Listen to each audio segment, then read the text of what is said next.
ఇవాళ తెలంగాణ కేబినెట్ భేటీ కానుంది. ప్రభుత్వ శాఖల పరిధిలోని భూములను టీజీఐఐసీకి బదిలీ చేయాలని ప్రభుత్వం ప్రాథమికంగా నిర్ణయించినట్లు సమాచారం.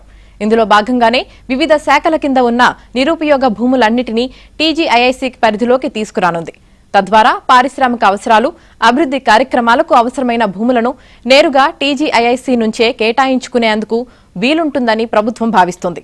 ఇప్పటికే అన్ని ప్రభుత్వ శాఖల పరిధిలో ఎన్ని భూములు ఉన్నాయి, వాటిని ఏ అవసరాలకైనా వాడుతున్నారా, ఎవరికైనా లీజుకు ఇచ్చారా అనే వివరాలను ప్రభుత్వం ఆరా తీసినట్లు తెలుస్తోంది. వ్యవసాయ శాఖ సమీక్షలోనూ ఆ శాఖకు అనుబంధంగా ఉన్న విభాగాలన్నిటిలో ఉన్న భూముల వివరాలను ప్రభుత్వానికి నివేదించాలంటూ మంత్రి తుమ్మల అధికారులను ఆదేశించారు.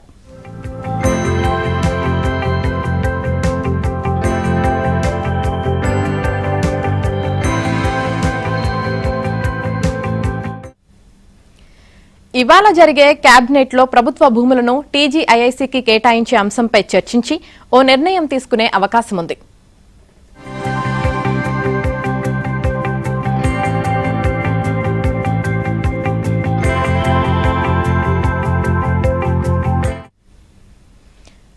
తెలంగాణలోని గూడెందొడ్డి, గట్టు ఎత్తిపోతల పథకాల సామర్థ్యాన్ని పెంచేందుకు చర్యలు తీసుకునేలా కేబినెట్లో నిర్ణయం తీసుకోనున్నారు. గూడెందొడ్డి సామర్థ్యం పెంపుపై సమగ్ర అధ్యయనం చేసేందుకు కన్సల్టెన్సీని నియమించే అంశంపైన కేబినెట్లో చర్చించి నిర్ణయం తీసుకోనున్నారు.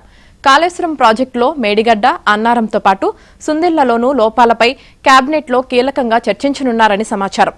ఇక రాష్ట్రంలో ధాన్యం ఎక్కువగా పండే నిజామాబాద్, నల్గొండ, సూర్యాపేట, పెద్దపల్లి, కామారెడ్డి జిల్లాల్లో సైలో బ్యాగ్ నిర్మాణాల కోసం మహిళా సంఘాలకు భూములను కేటాయించే అంశంపైన నిర్ణయం తీసుకోనున్నారు.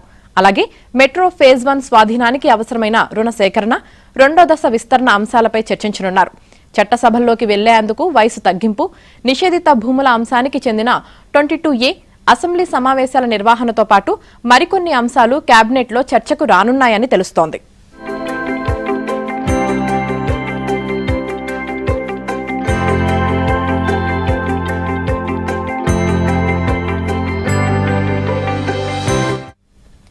ఇక మరోవైపు ఇవాళ మహాత్మా జ్యోతిబా ఫులే, సావిత్రిబాయి పూలే దంపతుల విగ్రహాలను నక్లెస్ రోడ్లో సీఎం రేవంత్ రెడ్డి ఆవిష్కరించనున్నారు.